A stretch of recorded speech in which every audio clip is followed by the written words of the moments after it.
এবার জাতীয় নির্বাচনে আওয়ামী লীগ অংশগ্রহণ করতে পারবে কিনা জানালেন প্রধান উপদেষ্টা। যুক্তরাজ্যের সংবাদ মাধ্যম বিবিসিকে দেওয়া এক সাক্ষাৎকারে কথা বলেছে অধ্যাপক মোহাম্মদ ইউনূস। আওয়ামী লীগের নির্বাচনে অংশ নেওয়া প্রসঙ্গে অন্তর্বর্তী সরকারের প্রধান উপদেষ্টা অধ্যাপক মোহাম্মদ ইউনূস বলেছেন, আওয়ামী লীগ আগামী জাতীয় নির্বাচনে অংশগ্রহণ করবে কিনা সেই সিদ্ধান্ত তাদেরকেই নিতে হবে। যুক্তরাজ্যের সংবাদ মাধ্যম বিবিসিকে দেওয়া এক সাক্ষাৎকারে তিনি কথা বলেছেন। সাক্ষাৎকারে মোহাম্মদ ইউনূস বলেছেন যে ভোটে কারা অংশগ্রহণ করতে পারবে সেই সিদ্ধান্ত নেয় নির্বাচন কমিশন। মোহাম্মদ ইউনূস ঢাকায় তার সরকারি বাসভবনে সাক্ষাৎকারটি দেন।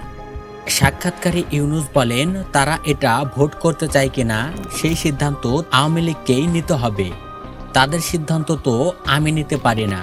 কারা নির্বাচনে অংশগ্রহণ করবে তা নির্বাচন কমিশন ঠিক করবে। এদিকে বৈষম্য বিরোধী ছাত্র আন্দোলন চায় আওয়ামী লীগের বিচার ছাড়া তারা যেন নির্বাচনে অংশগ্রহণ না করতে পারে।